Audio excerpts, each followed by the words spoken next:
Hey everyone, it's Jack here, TalkNorwichCity. Welcome back to another video. Feeling rather sun-kissed after a very warm day at Carrow Road for the first leg semi-final playoff match against Leeds United.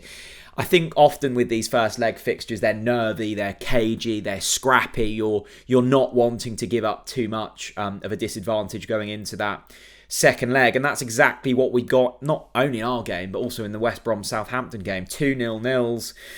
This was a look. I think many will have hoped that Norwich would have won today. It did feel as if we would need somewhat of an advantage going to Ellen Road, and I think they will be favourites, as they would have been favourites over the two legs, but they will be particular favourites now. But I am still made slightly more confident by the fact that if you speak to any Leeds United fan, they will tell you how pressurised Ellen Road is at the moment. They've been in the playoffs 5 times before. They're yet to win it. I think this is only our third time in the playoffs, isn't it? Since the kind of creation, 2002, 2015, and now.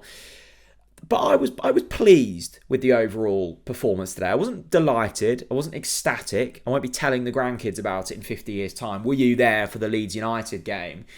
But we've seen firsthand this season at Carrow Road that if this Leeds United team get firing, they can run away with games. Somerville, Ruta, Nonto, I really like Gray in the middle of the park, Kamara.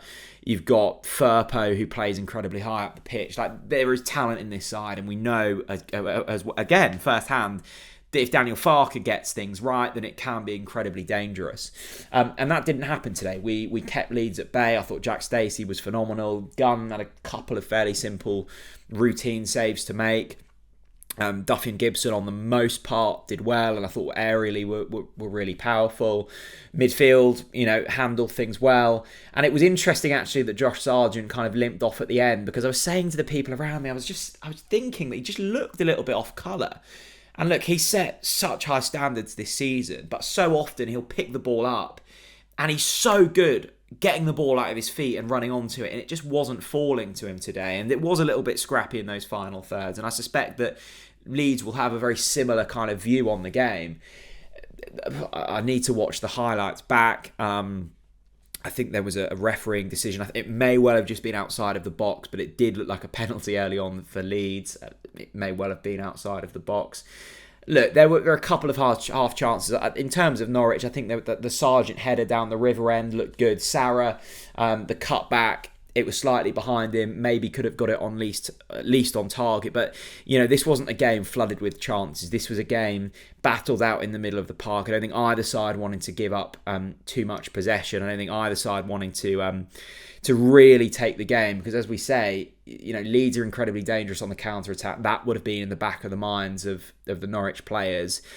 And Leeds will be looking at this going, to get out of Carrow Road without being defeated is good. Our home form's been mightily impressive. They'll be looking at our away form now going, okay, it's theirs to lose. It's very much Leeds' to lose now. And that may well play into our hands. One would hope that we go to Ellen Road and take the game to them and really get on the front foot. That's what I'd like to see. Nothing to lose.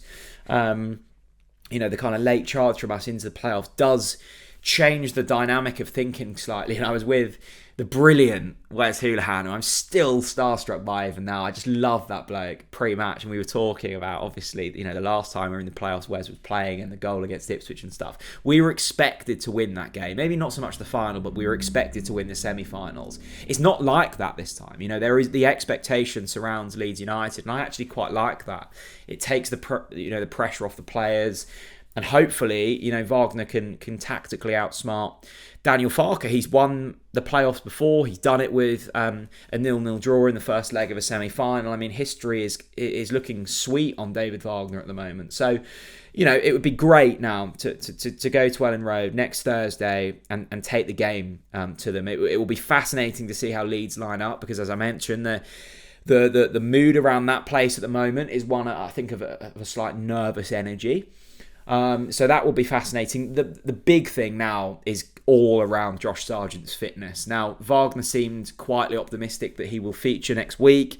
We've obviously got Ashley Barnes, who's nursing something. I think if we were to go to Ellen Road and had Sidney Van Hooijdonk leading the line, our chances are far more limited than if we had Sargent. I think Sargent makes this team tick. I think if he's playing well, this Norwich side play well, there's goals in him, he can stretch the line. It just feels like, this season is so long and so demanding, and we've currently got both Sargent and Johnny Rowe not quite at full fitness. I don't think, again, Rowe was particularly impressive today, and I think he is nursing a bit of an injury, was pulled off after 60 minutes. Christian Fasnacht came on, didn't make too much of an impression. But I wouldn't be too downbeat about this. I think this was a cautious approach, but I'm not mad about it. I think we did look to get on the front foot when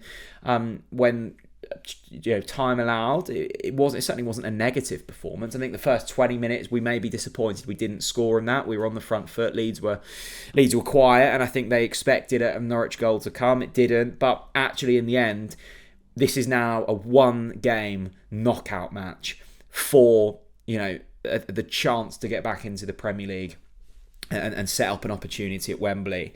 And I suspect both Norwich and Leeds have watched that other game in Southampton and West Brom and go, I'd fancy our chances against both of those guys. So it's not all over.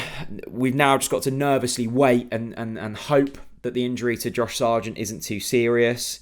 We've got to hope that Johnny Rowe continues to get fit over the next few days. I thought Borja Science, again, was so impressive. And if you haven't got your Borja Science shirt, please do. It's so lovely to see so many of you wearing it in the Barclay and around the ground today. So thanks to everyone who's already picked one of those up. The link's in the description for that. Nice to see Dimi Anulis back in the side, who I think is a better defender than Sam McCallum. I think defensively he is a better player.